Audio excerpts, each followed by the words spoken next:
Oke, halo semuanya. Perkenalkan, nama saya Jelita Trialisa dengan NIM 2505411 dari komunitas Raster.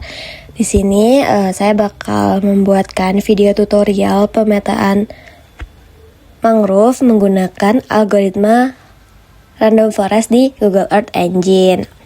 Nah, pada tutorial kali ini kita bakal belajar melakukan klasifikasi tutupan mangrove secara otomatis menggunakan Citra Sentinel-2 dan menggunakan algoritma machine learning random forest.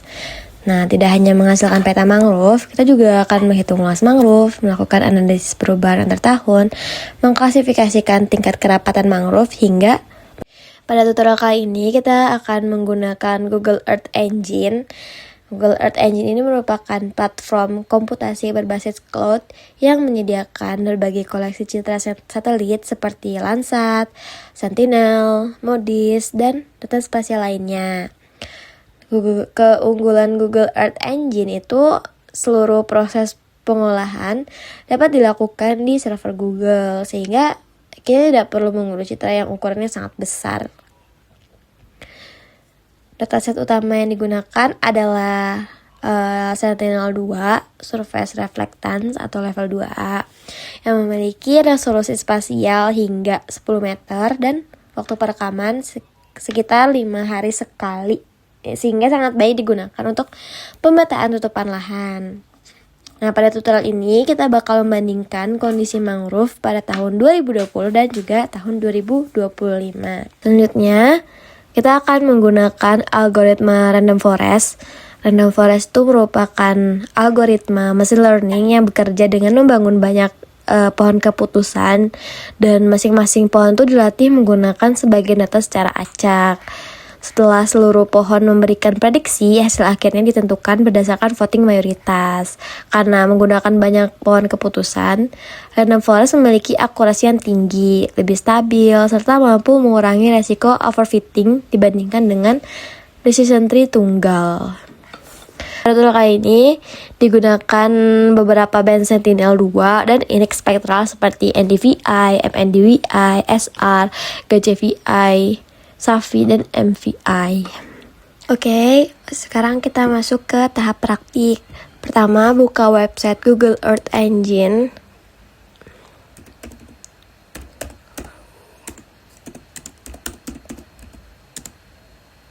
Nah, masuk ke code editor. Oke.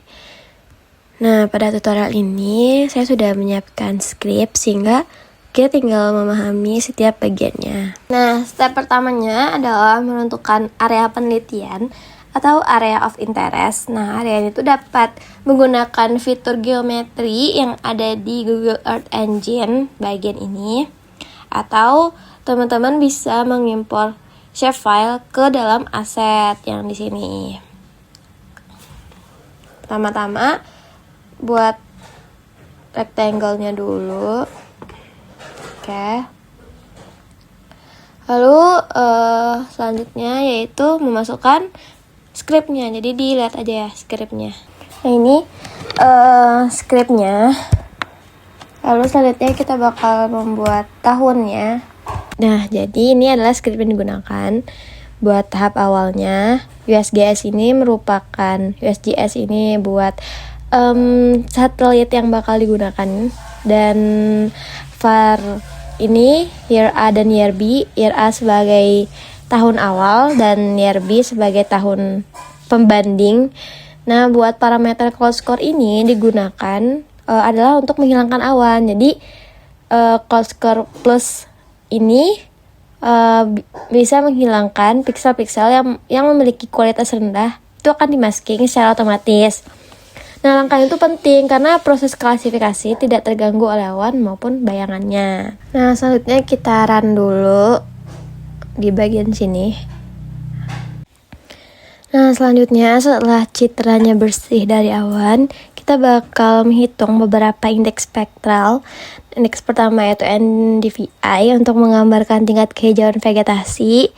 Selanjutnya terdapat NDMI untuk kelembapan vegetasi. MNDWI untuk memperjelas kenampakan air, kemudian SR atau sample ratio, GCVI untuk kandungan klorofil, SAVI yang mengurangi pengaruh tanah terbuka, dan MVI yang merupakan indeks khusus untuk identifikasi mangrove.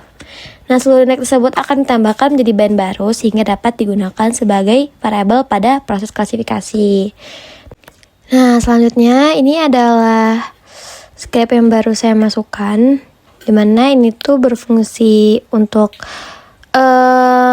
mengambil gitu ya semua citra Sentinel-2 dalam 1 tahun dan akan dikumpulkan.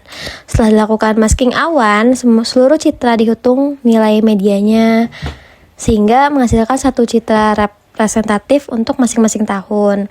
Nah, di sini tuh kita menggunakan Copernicus Sentinel-2. Nah, buat mungkin buat scriptnya dapat teman-teman lihat di sini dan dapat teman-teman salin aja gitu ya.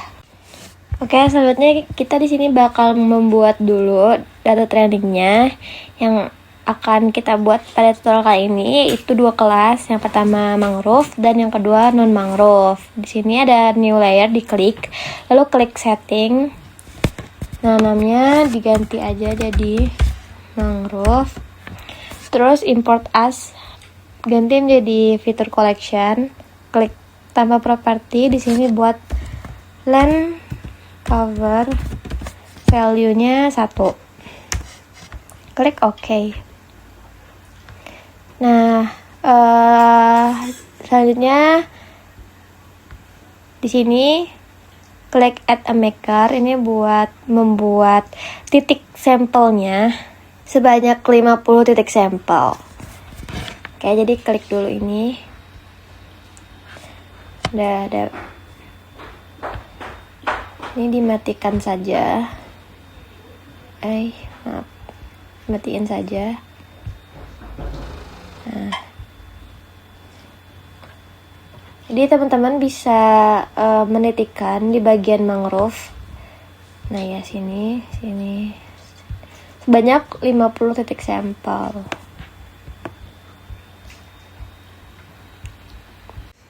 Nah, setelah titik sampel buat mangrove selesai, selanjutnya kita bakal buat lagi titik sampel buat yang non mangrove. Sama kayak tutorial tadi, klik new layer. Nah, ini namanya diganti jadi non mangrove.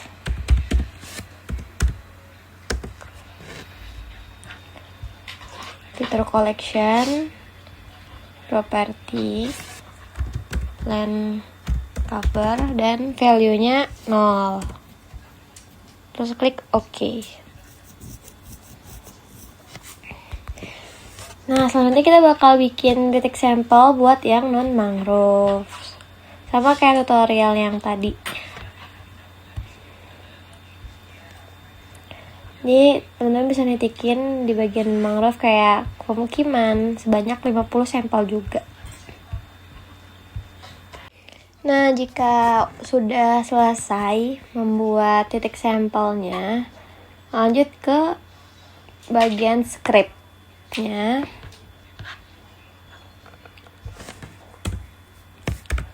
Nah, ini bisa teman-teman lihat aja gitu ya scriptnya bagi yang mau menggunakan.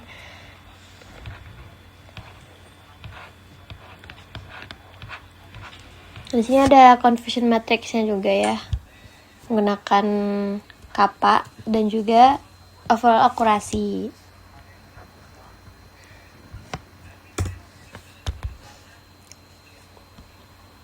Nah, pada script ini jumlah pohon keputusan atau number of tree ditentukan sebanyak 200. Nah, semakin banyak pohon, umumnya model menjadi lebih stabil meskipun waktu komputasi sedikit lebih lama gitu. Jadi, setelah proses training selesai, model siap digunakan untuk melakukan klasifikasi. Nah, di sini udah saya run di sini. Nah, di bagian konsol di sini ada keterangannya gitu ya, dari jumlah citra yang digunakan tahun 2020 tuh ada 101. Jadi dari bulan Januari sampai bulan Desember tuh terkumpullah 100 citra. Begitu juga dengan tahun 2025. Nah, di sini ada titik digitasi, ada 100 juga. Nah, di bagian ini ada coefficient matrixnya ya. Overall akurasinya tuh 1 kapanya 1. Jadi bisa dibilang coefficient matrixnya sempurna gitu. Oke, setelah model dinyatakan baik, kita mulai melakukan klasifikasi. Jadi seluruh pixel pada citra akan diprediksi apakah termasuk mangrove atau non mangrove. Jadi hasil klasifikasinya kemudian dibersihkan menggunakan connected pixel count agar pixel-pixel kecil yang merupakan noise dapat dihilangkan. Nah, ini script yang digunakan. Nah, di sini. Nah, selebihnya dapat teman-teman lihat di scriptnya, contohnya seperti ini. Nah, ini buat klasifikasi. Dari sini ada ambang kerapatan data driven. Selanjutnya ada deteksi perubahan luasan 2020 versus 2025. Di sini bakal ada luasnya gitu, luas 2000, luas hilang juga ada gitu, dan luas tetap juga ada, dan luas yang bertambah di bagian konsol. Lalu ini ada script buat visualisasi, buat kerapatan NDVI, SAVI, MVI. Dan ini ya buat script legenda kerapatan sederhana. Jadi kita membagi menjadi 3 legenda, yaitu jarak, jadi 3 klasifikasi, yaitu jarak, sedang, dan rapat. Nah, kalau teman-teman mau mengekspor hasilnya bisa ke Google Drive. Caranya teman-teman tinggal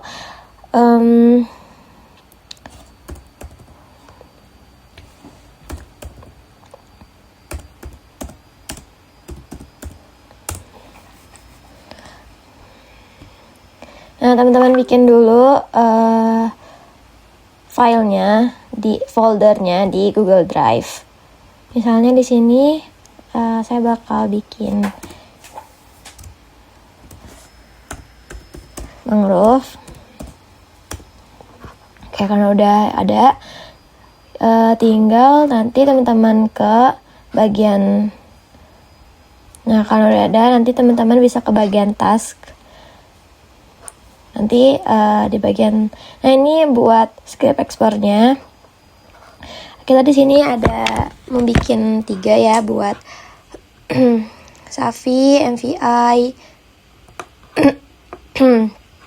Teman-teman tinggal di run aja, nanti bakal muncul. Nah, ini bisa dimatiin dulu. Oke.